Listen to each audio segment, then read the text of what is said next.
로마서 기도하고 시작했습니다. 주님 감사합니다. 우리를 사랑하셔서 구원하여 주시고 거기에 더하여 우리 말씀을 날마다 상고하며 공부하며 또 오늘 로마서 나누게 하심에 감사를 드립니다. 로마서 복음의 진리의 핵심에 대해서 얘기합니다. 주님 여기 있다 저기 있다 아니라 주님은 내 안에 계시오니 오늘 내 안에 계시는 주님 성령님 나로 하여금 깨닫게 하시고 주님 깊이 만나게 하여 주시옵소서. 전하는 자나 함께 듣는 자나 모두가 깨달아서 많은 사람들 가운데 많은 사람을 자유롭게 하고 이끌 수 있는 지도자들 다 되게 하옵소서. 감사드리며 예수님의 이름으로 기도드렸습니다. 아멘. 네, 오늘은 로마서 3장을 나가게 되죠. 몇 번 안 남았더라고요, 수업이. 11월, 이제 11월 달이 되죠. 12월. 뭐 몇 번 안 남았어요. 사명자 집회로 빠지고, 다다음 주엔가는 충주에서 또 금요일 날 행사가 있어가지고, 원준상 선교사님 집회가 있어가지고, 그때 어떻게 될지 모르겠어요. 네. 아무튼 몇 번이 안 남았던 한 5, 6번? 그 정도 남은 것 같아요.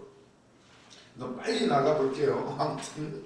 그래서 3장, 로마서 3장으로 나가게 되죠. 1장에서 2장까지는 모든 사람은 유대인이든지 이방인이든지 모두가 다 하나님의 진노 아래 있다. 죄인이다. 이것까지를 이제 얘기를 했어요. 그 당시만 해도 유대인들은 자부심이 있었죠. 자기들은 율법이 있고 그리고 할례를 받았고 아브라함의 자손이고 그렇기 때문에 당연히 천국에 간다고 생각을 했어요. 그런데 바울은 그게 아니라는 거예요. 행함으로 의롭다함을 받을 수가 없고 그리고 이방인뿐만 아니라 너희들까지도 다 원래는 하나님의 진노 아래 있다. 이 얘기를 쭉 2장까지 하게 된 거예요. 그러면은 이제 그 유대인들이 질문을 하는 거죠. 여보시오 바울 선생, 그러면 유대인 우리는 도대체 뭐냐? 여태까지 모세에게 율법을 주시고 그것 때문에 그 말씀 지키려고 지금까지 그 말씀을 외우고 보존하고 그렇게 지켜왔는데 뭐냐? 율법을 왜 주셨느냐? 이런 반론을 제기하게 돼요. 하나님이 그럴 거면 왜 주셨냐? 이런 얘기를 하게 되는데 그게 이제 3장 1절부터 그 유대인들의 반론에 대해서 이제 얘기를 하게 돼요. 3장 1절 그런즉 유대인의 나음이 무엇이며 할례의 유익이 무엇이냐? 유대인들은 뭐냐는 거예요. 하나님이 택했다고 그러는데 뭐가 낫냔 말이에요. 저를 보니까 그렇더라고. 사명자 예수 믿는 사람들 뭐가 다른 거예요 도대체? 죄 짓는 거? 선을 행하나요? 우리 예수 믿는 사람이? 안 믿는 사람하고 달라 보이나요? 제가 보니까 똑같아. 다 뭐. 그러니까 능력 발휘를 못해요. 나은 게 뭐냔 말이에요 도대체. 나은 게 뭐요? 천국 갈 수 있냐? 뭐가 나은 거냐? 말씀을 알고 읽고 기도를 밤새워서 하고 응답도 받고 내가 너를 쓰리라. 내가 너를 뭐 복되게 하리라. 그렇게 응답 받는데 나은 게 뭐냐 말이에요 도대체. 그거에 대해서 이제 얘기를 해요. 나은 게 뭐냐? 있다. 2절 범사에 많으니 우선은 그들이 하나님의 말씀을 맡았음이니라. 아멘. 하나님의 말씀을 맡았다는 거예요. 다른 이방인들은 아예 말씀을 알지도 못해요. 그러나 우리 먼저 믿는 사람들, 유대인들, 우리 말씀을 안다는 거예요. 그것만 해도 얼마나 큰 장점이에요. 메리트죠, 메리트. 감사해야 될 건데 근데 그걸 주셨는데도 그게 뭔지를 모르니까 그거 가지고 자랑만 했던 거예요. 그러나 우리도 마찬가지죠. 기도해서 응답받고 많은 꿈을 꾸고 이런 것이 자랑이 아니라 과연 그것이 진짜로 쓸모가 있으려면 복음을 제대로 알아야 돼요. 왜 그런 꿈을 꾸게 하시고 응답을 주시고 기도하게 하시고 또 신학까지 하게 하시는지 우리도 똑같아요. 그래서 뭐가 유익이 있냐고? 그럼 구약도 다 소용없냐? 할례도 다 소용없냐? 수천 년을 할례를 하고 이랬는데 뭐하러 하나님이 시켰냐? 이런 질문을 하게 되는데, 그래서 바울은 이렇게 말하는 거죠. 말씀이 있지 않느냐.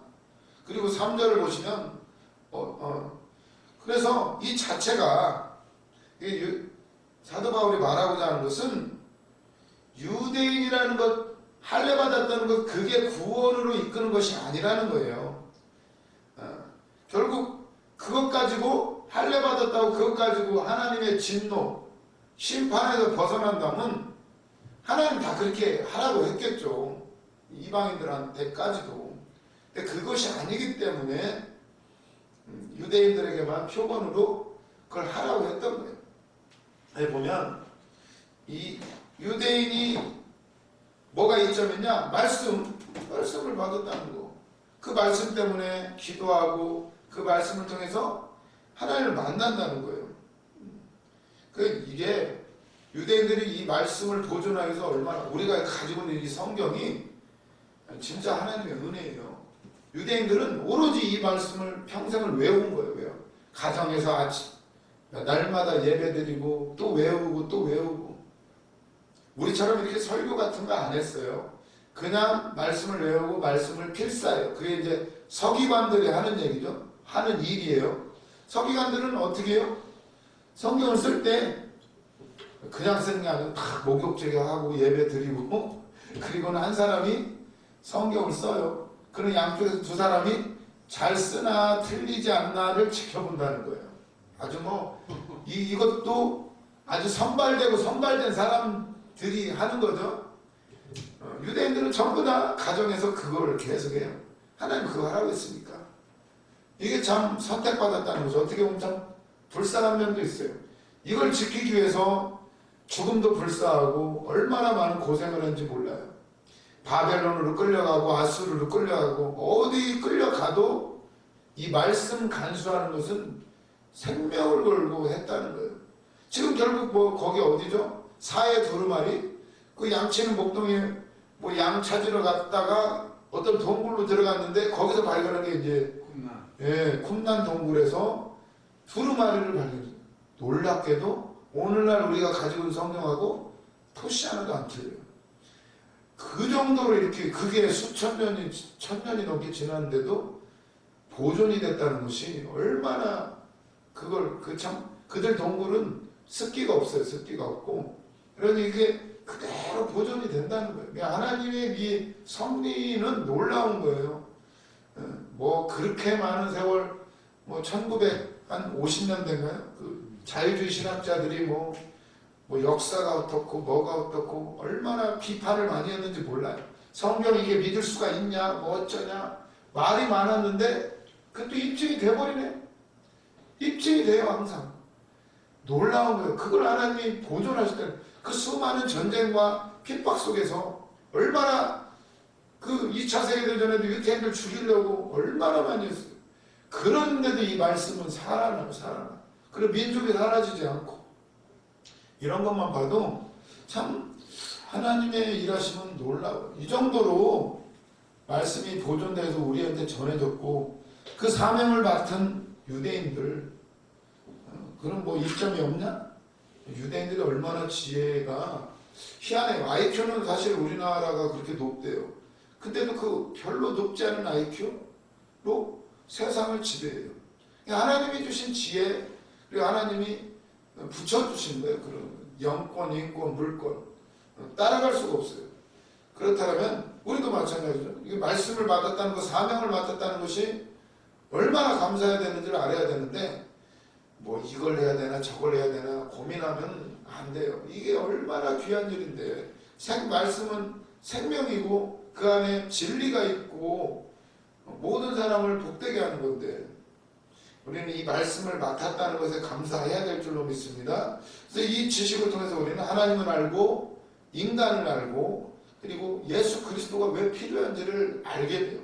그래서 이게 굉장히 복이에요, 복.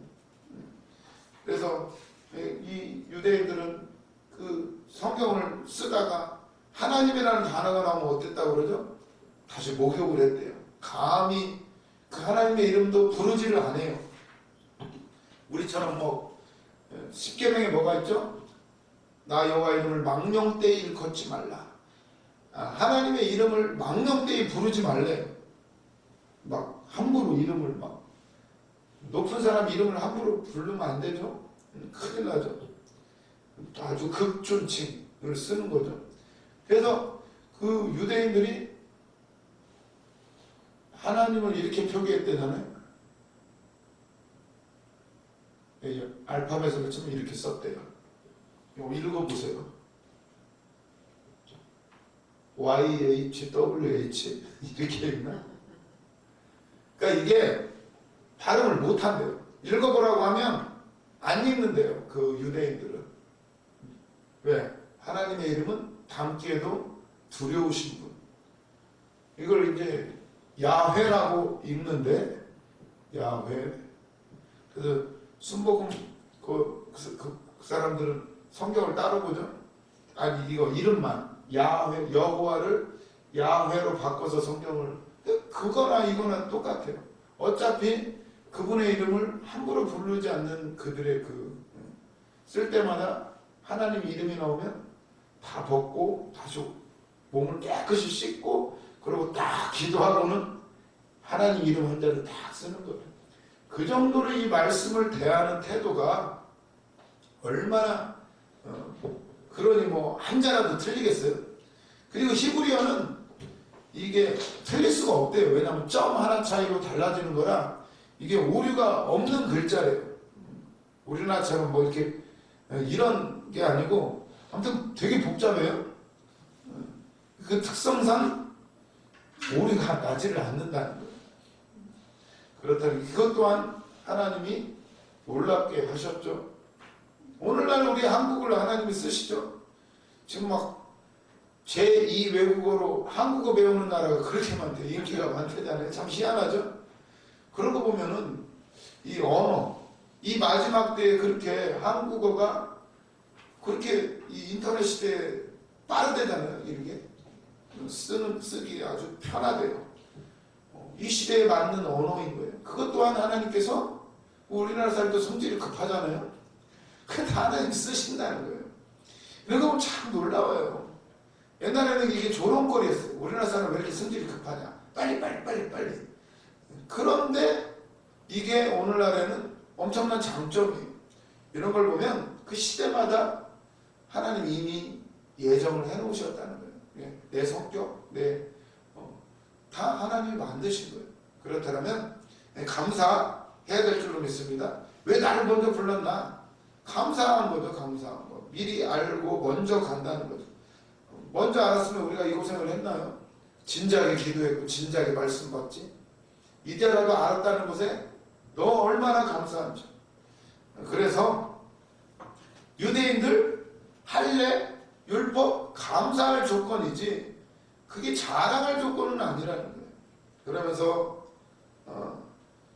이 바울이 이런 얘기를 계속 해 나가는 거예요. 그러면서 또 이제 반론자들이 바울의 의견에 반대하는 사람이 이런 질문을 하는 거예요. 3절.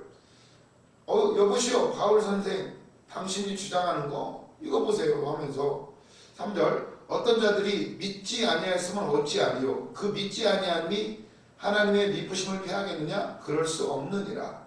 사람은 다 거짓되되 오직 하나님은 참되시다 할지어다. 이렇게 나오죠. 이렇게 얘기하는 거예요.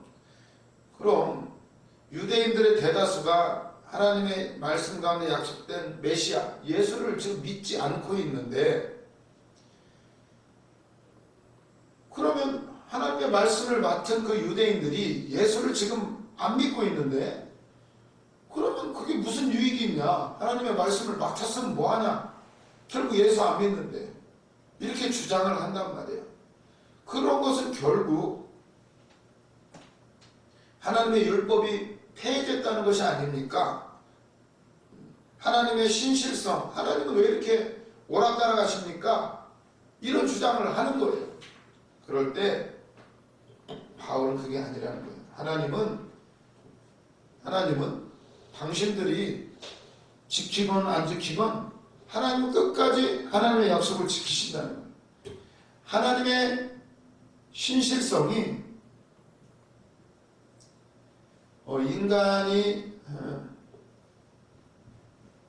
인간이 하나님의 말씀,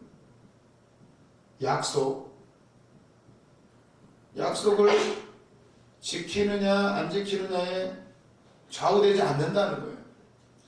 너희들이 뭐 믿건 안 믿건, 너희들이 그렇게 반론을 제기하건 안 제기하건 하나님은 끝까지 변함이 없으시다는 거예요. 오늘 아침에도 배웠죠. 조직신학 시간에 하나님 불변하시다.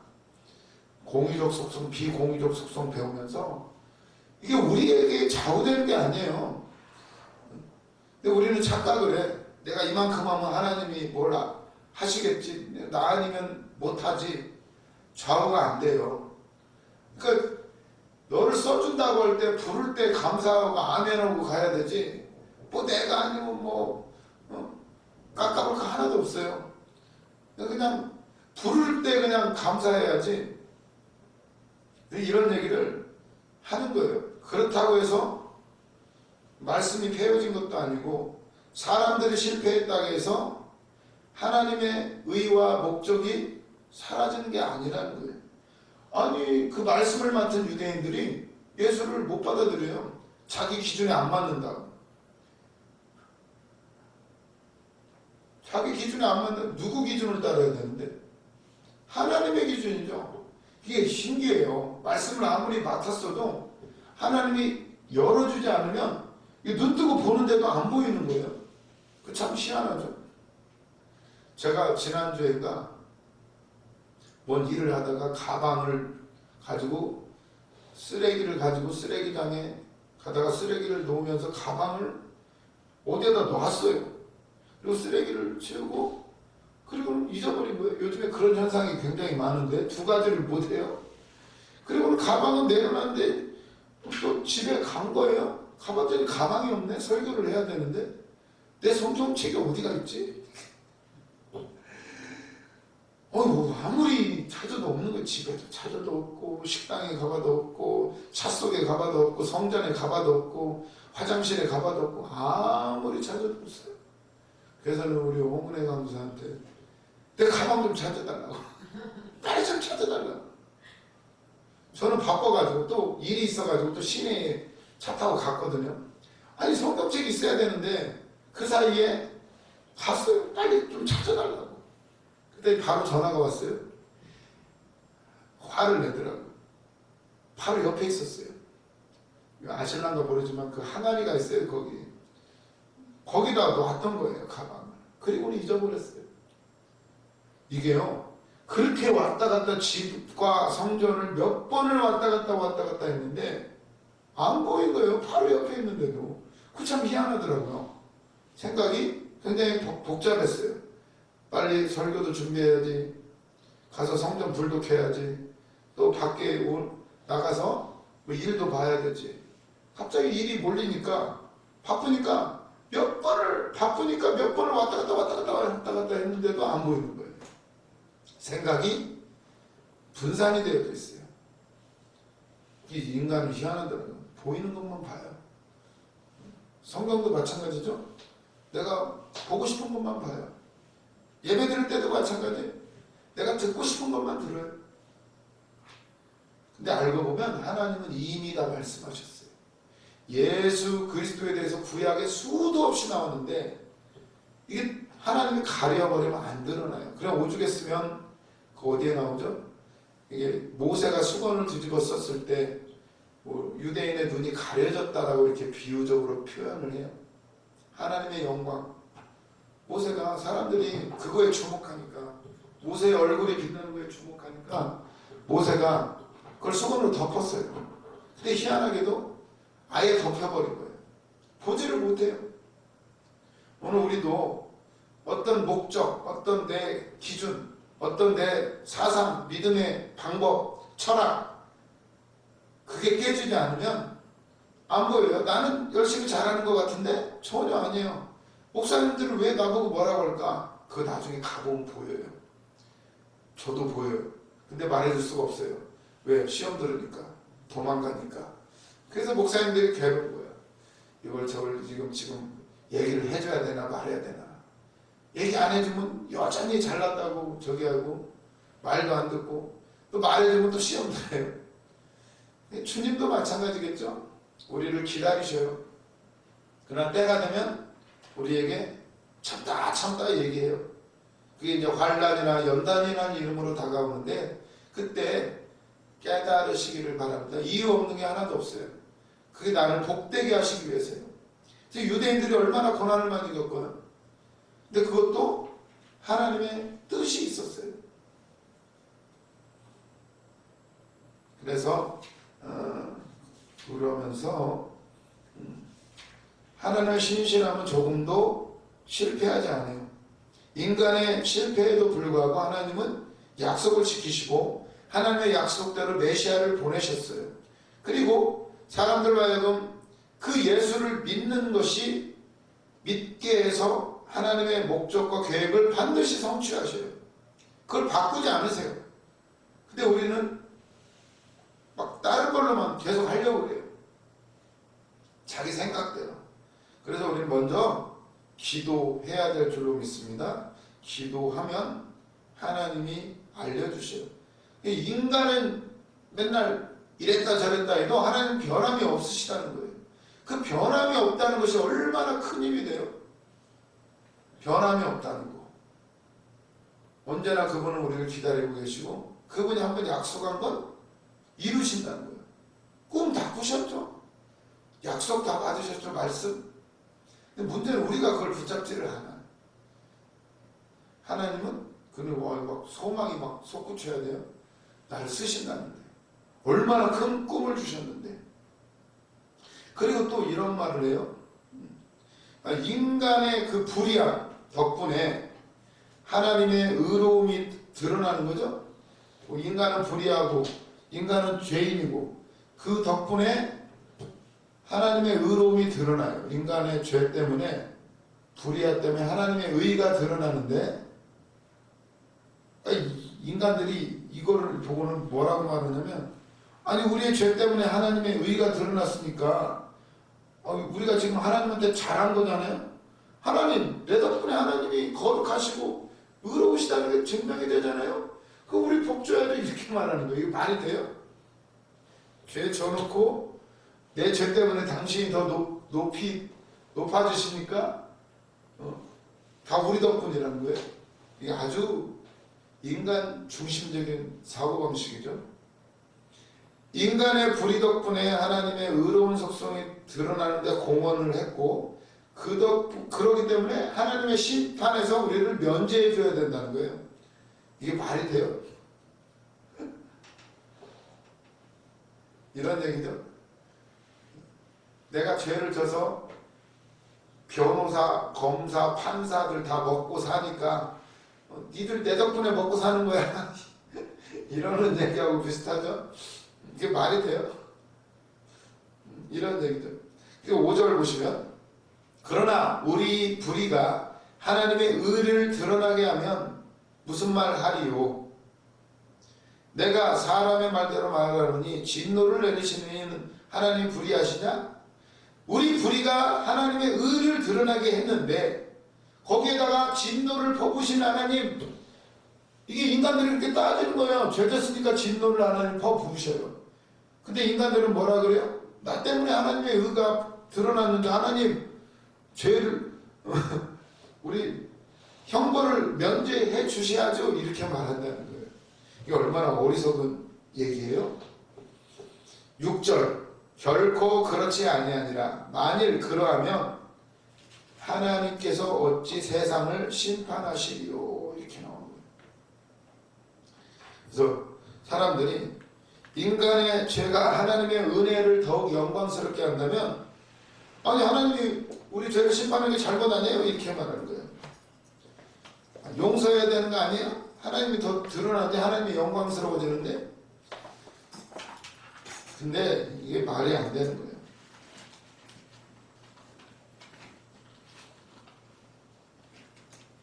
어떤 재판관이 있어요. 재판관이 어떤 살인죄를 지은 사람이 형벌을 내려야 되는데 법대로 하면 형벌을 내려야 돼요. 재판관이. 그런데 재판관이 무죄를 선고했어요. 그럼 어떻게 되죠? 죄인이 있는데 법대로 판단을 내려야 되는데 털어줬어요. 그럼 어떻게 되죠? 재판관이 불의한 사람이 돼버린 거죠. 네? 이거 나쁜 재판관이에요. 법대로 안 하고. 이런 사람들 뇌물 먹고 해가지고 막 잡혀가고 문제가 되잖아요. 오늘날 뭐 검사가 일을 잘했느니 못했느니, 도지사 때 시장 때 돈을 받고 뭘 특혜를 줬느니 안 줬느니 막 이런 말들이 많은 이유가 뭐예요? 불의하다는 거 아니에요. 판단을 제대로 해야지. 법대로 해야지. 하나님도 마찬가지죠. 하나님도 말씀하셨는데 그대로 하셔야 돼요. 선악과를 따먹나는 정령 죽으리라. 죽여야 되는 거예요. 사단이 가만히 있지 않아요. 사단은 하나님 그게 맞아요? 따지고 달라들어요. 하나님은 거짓말을 못 하셔요. 거짓말하면 하나님이 아니죠. 우리하고 똑같이 뭐. 하나님은 어떻겠어요? 하나님 한번 말을 해놨네. 죽여야 돼요, 사람을. 근데 하나님은 너무나 우리를 사랑하셨어요. 죽여야 돼요. 근데 너무나 사랑해요. 죽이면 사랑이 무너지고 사랑에서 풀어주면 하나님의 공의, 하나님이 잘못된 사람이 돼요. 거짓말하는 사람이 돼요. 거짓말하시는 분이 돼요. 어떻게 해요? 그걸 해결한 것이 십자가라는 거예요. 십자가. 이 진리는 마귀도 생각지 못한 거예요.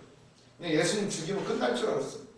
근데 그게 오히려 하나님의 뜻을 이루는 것일지 사단은 미처 알지 못했어요.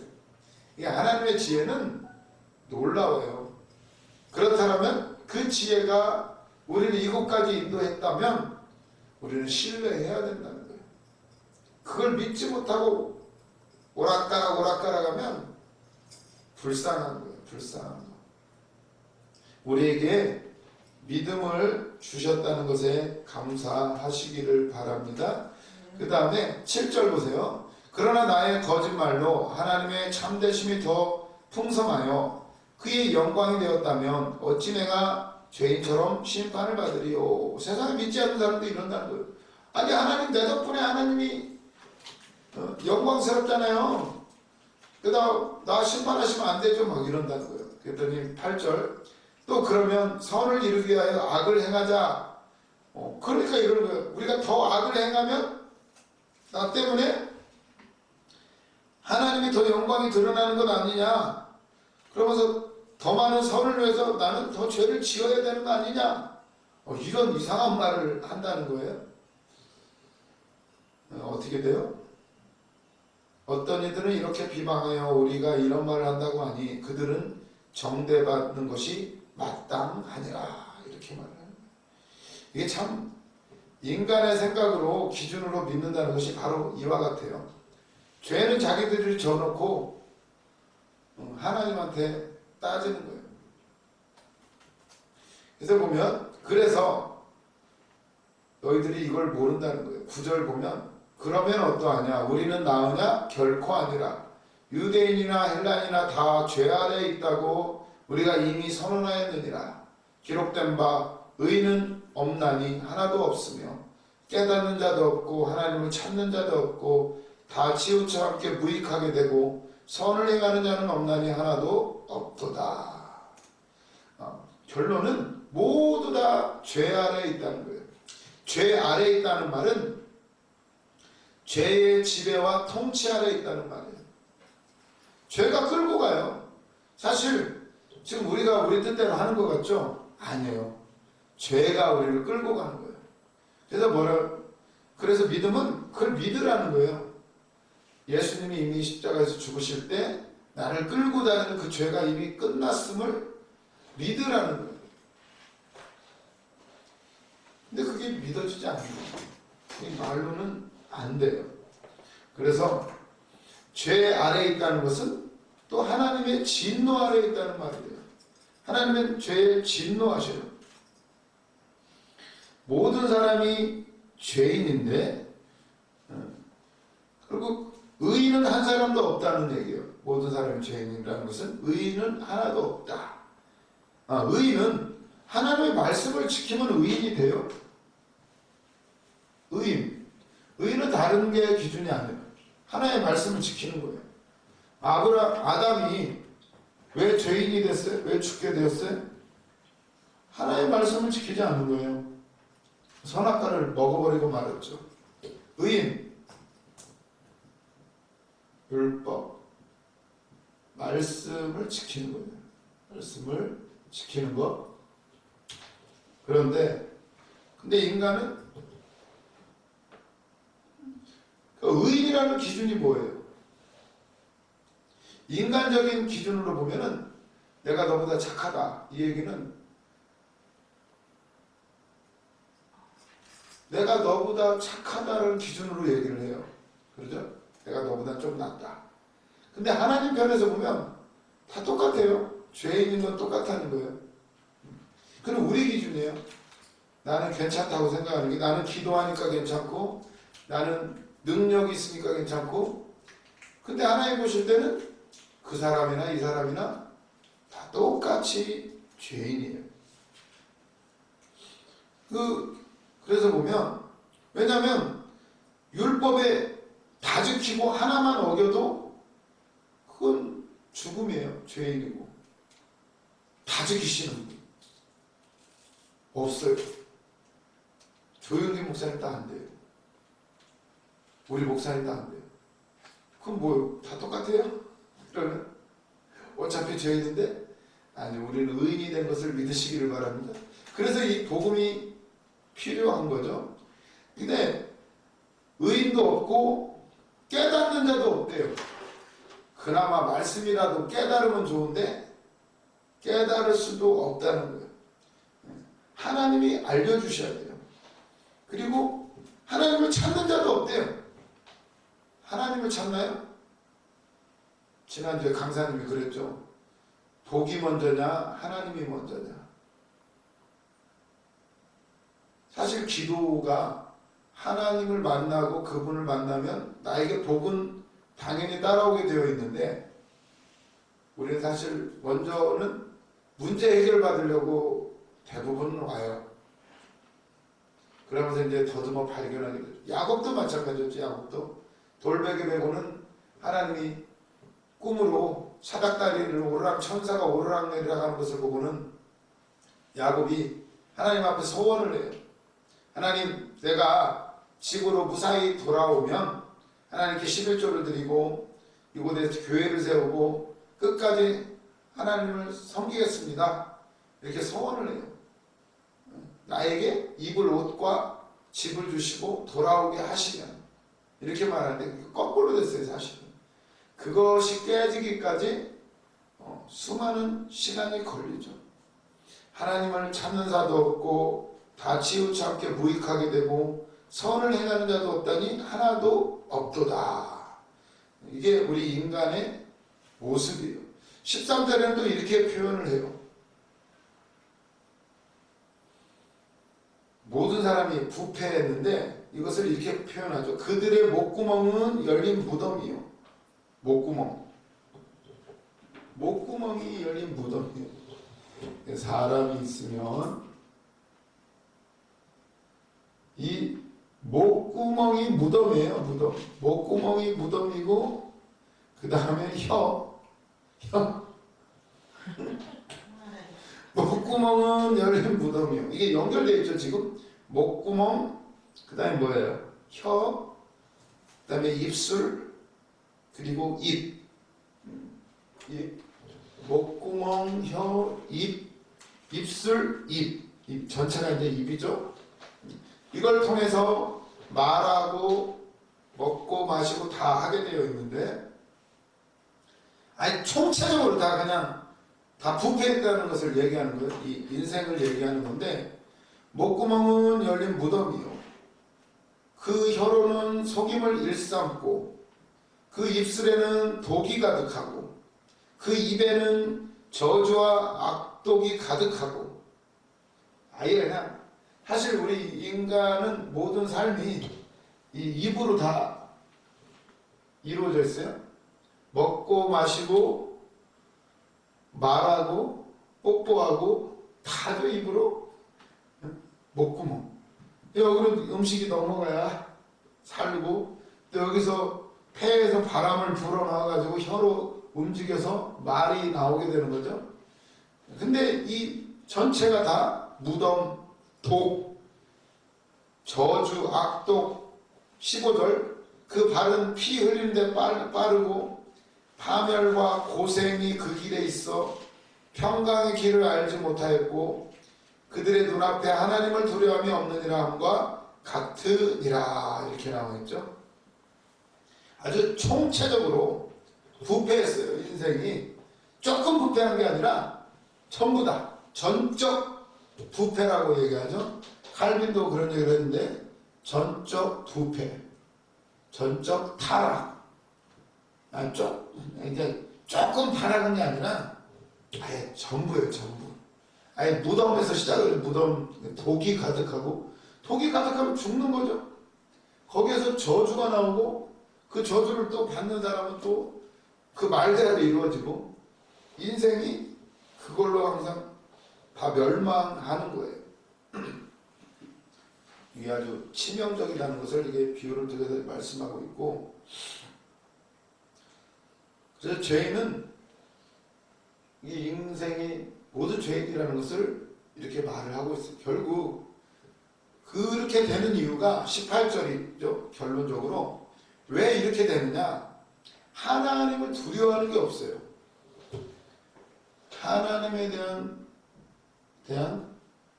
두려움, 경외죠. 경외. 하나님을 경외하지 않아요. 무서운 게 없는 거죠. 하고 싶은 대로 해요. 말하고 싶은 대로 하고, 생각하고 싶은 대로 생각하고, 살고 싶은 대로 살고, 사명이 뭔지 맨날 싸우고, 하고 싶은 말 다 하고. 그 인생이 다 똑같아요. 너나 할 거 없이 저도 마찬가지고. 결국 죄는 죄가 드러나기까지는 단계가 있죠. 아까 목구멍을 통해서, 입, 혀를 통해서, 입술을 통해서, 입을 통해서 이제 말이 나오게 되고, 그리고 그 말 뒤에는 몸이 따라가요. 발이 따라가고 손이 따라가고 죄를 짓게 돼요. 아주 말이 참 속에 있는 게 드러나죠. 속에 있는 게. 이걸 통해서 말과 행동으로 지은 죄의 뿌리는, 그리고 이 말로 짓고 행동으로 짓는 죄의 뿌리는 뭐죠? 말로 짓고 행동으로 짓는 뿌리는 바로 하나님에 대한 두려움이 없다는 거예요. 이것이 없기 때문에 결국 그 열매는 말, 행동, 죄로 드러나게 돼요. 그러면 그 반대로 하나님을 두려워하는 사람은 어떻게 될까요? 하나님을 두려워하는 마음이 없으니까 여기서 말과 행동이 나오게 되는데, 그러면 하나님을 두려워하는 사람은 뭐가 나타나느냐? 두려워하는 사람은, 하나님을 경외하는 사람은, 두려워하는 사람은 하나님을 경외하게 되죠. 그 경외는 뭘로 나타나요? 하나님 앞에 무릎 꿇게 돼요. 기도하게 돼요. 예배로 나타나요. 예배로. 예배를 우리가 괜히 하는 게 아니죠. 참 그러고 보니 하나님을 두려워하는 사람 하나님을 경외하게 되고, 그 행동은 예배로서 나타나게 되는데, 우리 예배 왜 드리나요? 문제 해결 받으려고, 불 받으려고. 그것도 맞아요. 그러면서 하나님 깨닫게 하시죠. 성령이 임해야 우리의 가렸던 눈을 뜨게 하시고 깨닫게 하시니까. 그런데 사실은 이 두려움은 경외로 나타나는 결국 그 행위가 예배예요. 찬양하고 경배하고 그분의 우리를 구원하심에 감격해서 눈물을 흘리는 거예요. 그 은혜를 드디어 알게 되는 거죠.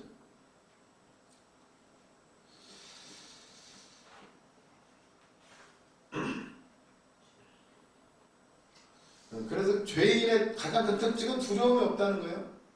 죄를 짓고도 뭐 그 세상에 그 죄인들 보세요. 두려운 게 없어요. 그리고 아주 뻔뻔하죠. 근데 문제는 뭐 세상의 기준이 아니라 하나님의 기준에 맞아야 된다는 거예요. 하나님의 기준. 율법으로는 우리가 그걸 지킬 수 있는 사람이 아무도 없어요. 문제는 하나님의 기준에 맞아야 되는데 하나님의 기준은 율법으로 주어졌어요. 그걸 지키면 되는데 문제는 아무도 지킬 수가 없다는 거예요. 율법이 있는데 이걸 지키면 되는데 문제는 아무도 지킬 수가 없다. 아니, 아무도 지킬 수 없는 것을 왜 주셨을까요, 하나님이? 아니, 이거 왜 줬어요? 아무도 못 지키는데 차라리 주지를 말지.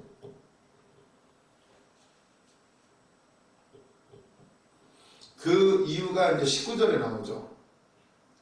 우리가 알거니와, 다 같이 읽겠습니다. 로마서 3장 19절. 아무도 못 지키는데 율법을 왜 주셨는가? 시작. 우리가 알거니와 무릇 율법이 말하는 바는 율법 아래에 있는 자들에게 말하는 것이니 이는 모든 입을 막고 온 세상으로 하나님의 심판 아래에 있게 하려 함이라. 그러므로 율법의 행위로 그의 앞에 의롭다 하심을 얻을 육체가 없나니 율법으로는 죄를 깨달음이니라. 아멘. 율법은 아무도 지킬 수가 없어요. 그거 왜 주셨냐? 깨달으라고. 죄를 깨달으라고. 죄를 깨달으라고. 죄를 인식하는 거죠.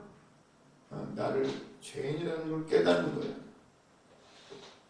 율법은 마치 뭐와 같아요? 비유를 하자면 거울과 같다고 그래서 거울은 실체가 아니에요.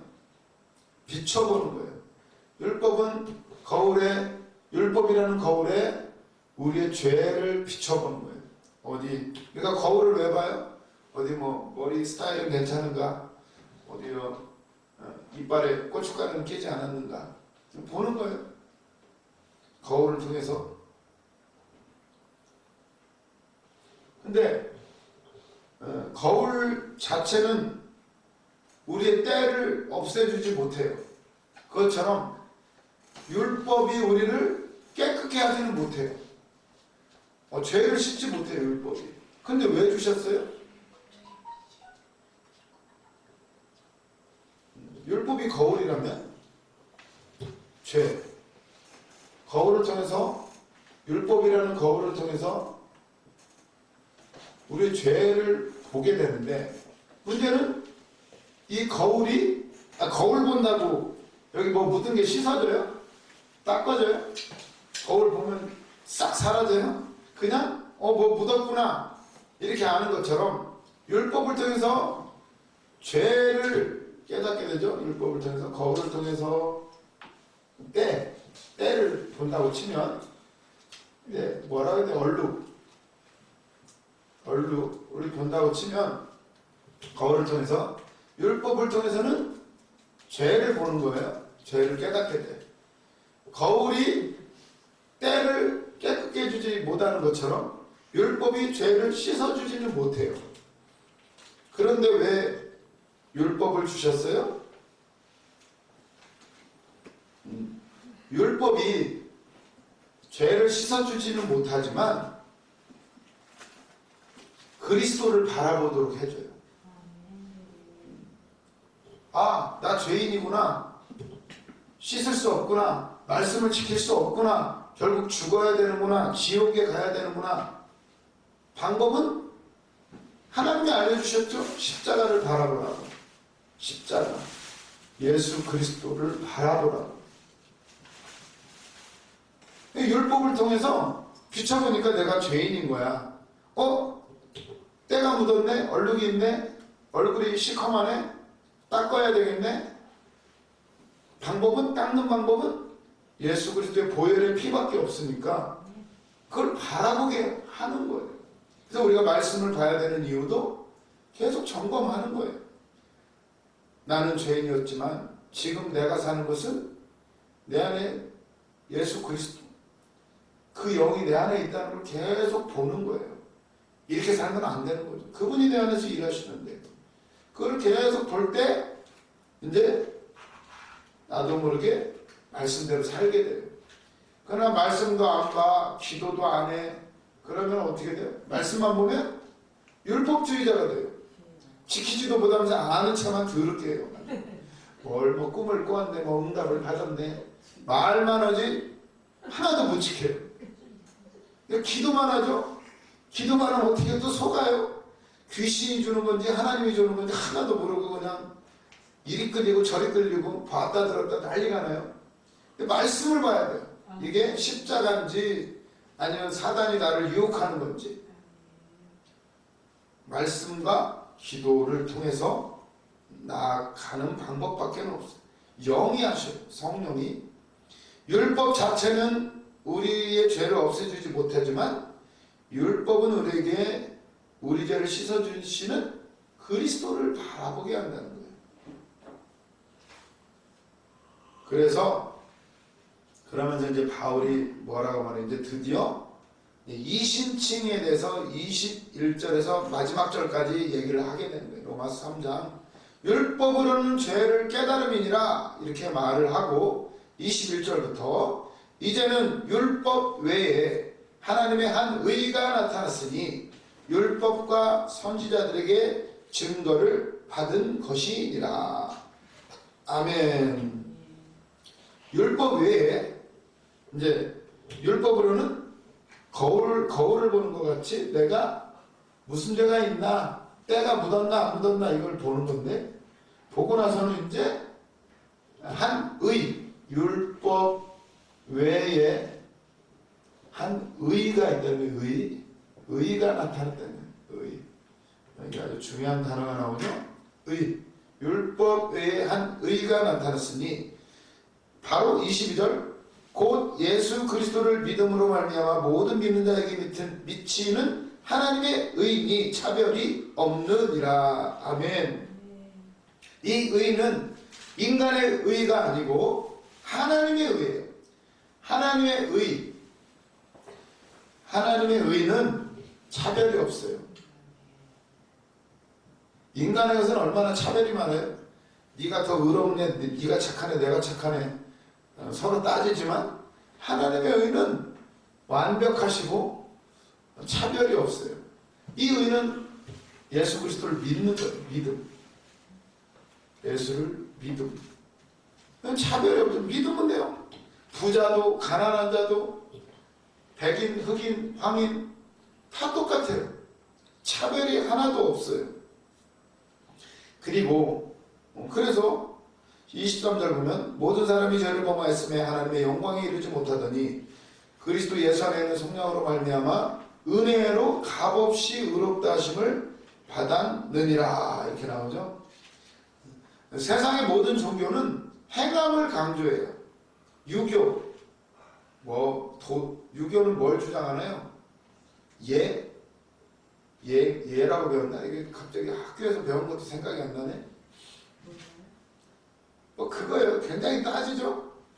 제사 지내야 되고 뭐 해야 되고, 아니 속은 안 그러면서 그런 척하고, 아니 살아생전에 효도도 못한 사람들이 제사만 잘 지내면 된다고 생각을 해요.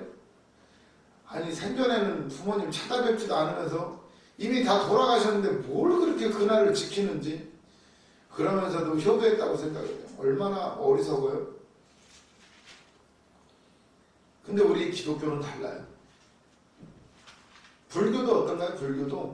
불교도 막 쌓아야 된다고, 선을 쌓아야 다시 사람으로 태어난다잖아요. 사람으로.